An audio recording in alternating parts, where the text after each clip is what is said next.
Welcome students in our today's online English class. Today we are going to study a lesson for the students of class 10th. This is the 10th chapter from their first flight book. The name of the chapter is The Sermon at Benares. Here, sermon means a religious lecture. This chapter highlights the wisdom taught by the Buddha in his first sermon at Benares. It was given after he attained enlightenment. In this sermon, the Buddha talks about the incident related to the death of Kisha Gomti's son. So let us begin the chapter. Gautam Buddha began life as a prince named Siddhartha Gautama in northern India. At 12, he was sent away for schooling in the Hindu sacred scriptures, and for 4 years later, he returned home to marry a princess. They had a son and lived for 10 years as befitted royalty. Here, sacred scriptures means holy writings of a religion. Befitted means appropriate. Let's see the explanation of this paragraph. Gautam Buddha was born as a prince and was named Siddhartha Gautama in northern India. When he was 12 years old, he was sent for schooling in Hindu sacred scriptures. 4 years later, he returned home and got married to a princess. They had a son. He lived a royal life for 10 years.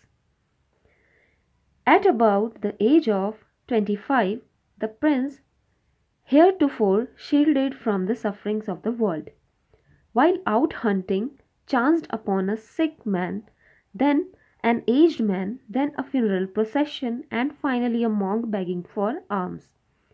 These sights so moved him that he at once went out into the world to seek enlightenment. Here, chanced upon means came across by chance.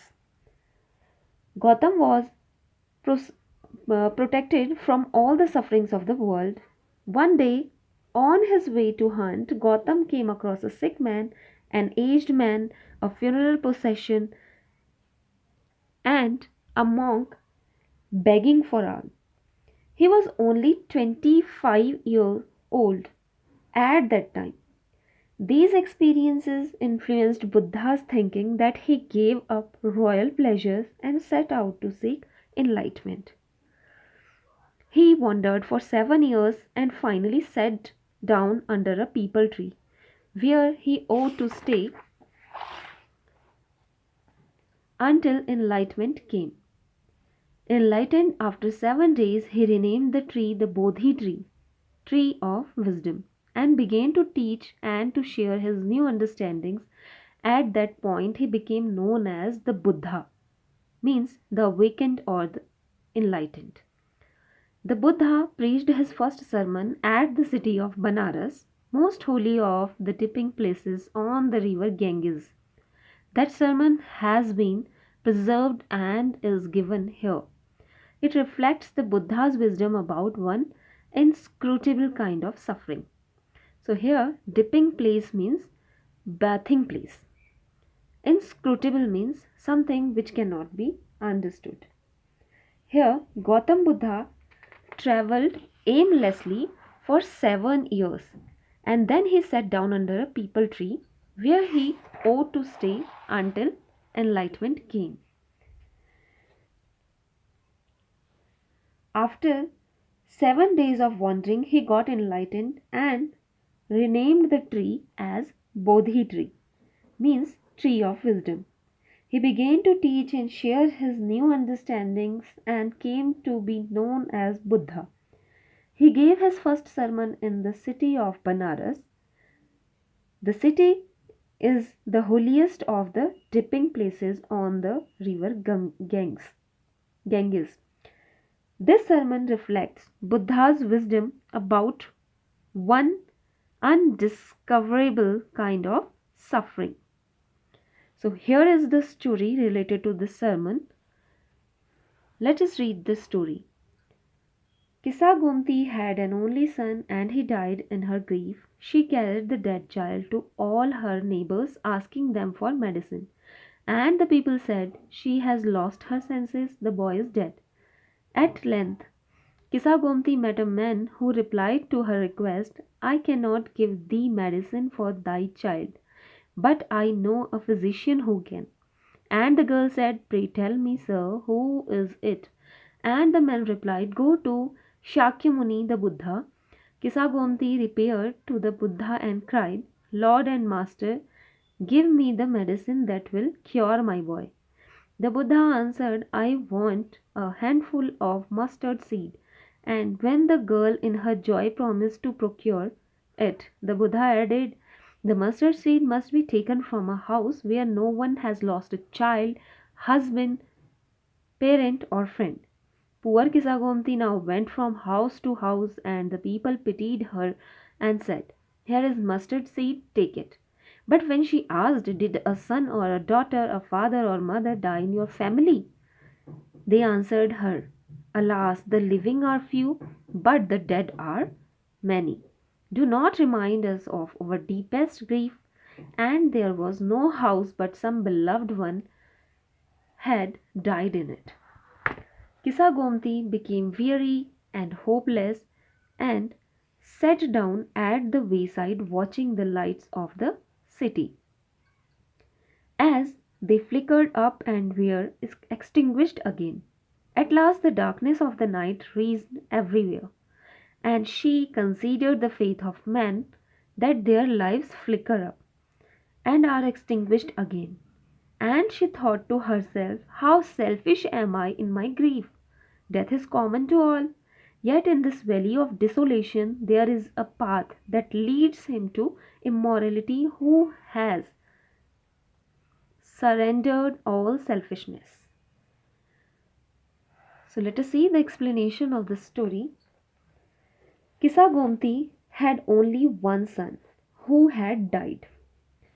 She carried her dead son in her arms and went door to door asking for medicine for her dead child. Here, thee and thy are the words of Old English. Thee means you, thy means your. And here, repaired means went to. Procure means obtained. Weary means tired. Flicker means unsteadily. So, when she took her child door to door for medicine, people said to her that she had lost her senses. Eventually, she met a man who directed her towards Lord Buddha, who could possibly have a solution for her problem. She went to Buddha and asked him to cure his son. Buddha asked her to bring a handful of mustard seed from a house. But there was a condition. The condition was she has to bring the mustard seed from that house where no one had lost a child, husband, parent, or friend. Kisagomti went from house to house in search of mustard seeds, but she didn't find such house where no one had ever died. She got tired, she got hopeless, and sat down at the wayside. Soon she realized that death was everywhere and nobody could escape from it. She realized that she had been selfish.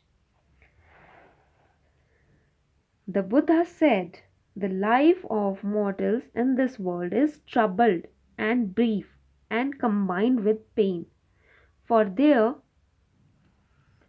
is not any mean by which those that have been born can avoid dying. After reaching old age, there is death. Of such a nature are living beings. As ripe fruits are early in danger of falling, so mortal when born are always in danger of death.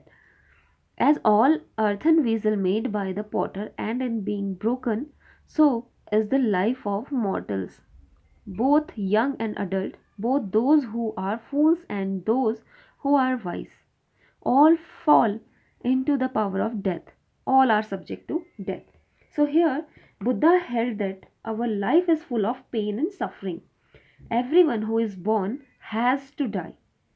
It is not possible to avoid death. As the ripe fruits are in danger of falling, as the earthen vessel made by the potter break, similarly the mortal have the danger of death. Of those who, overcome by death, depart from life, a father cannot save his son, nor kinsmen their relations. Mark, while relatives are looking on and lamenting deeply, one by one mortals are carried off, like an ox that is led to the slaughter. So the world is afflicted with death and decay. Therefore, the wise do not grieve, knowing the terms of the world. Not from weeping nor from grieving will anyone obtain peace of mind. On the contrary, his pain will be the greater and his body will suffer. He will make himself sick and pale. Yet the dead are not saved by his lamentation. He who seeks peace should draw out the arrow of lamentation and complaint and grief. He who has drawn out the arrow and has become composed with obtain peace of mind. He who has overcome all sorrow will become free from sorrow and be blessed. In these lines, Buddha says, wise men and fools all fall in the power of death. Only the wise do not grieve and they accept the reality. All weeping and grieving will bring more pain and suffering to the body. One who is composed will obtain peace of mind and will be free from sorrow and be blessed. So, this was the first sermon of Lord Buddha, and the source was taken from Betty Renshaw's book Value and Voices, a College Reader, which he had written in 1975. So, that's all for the day, students.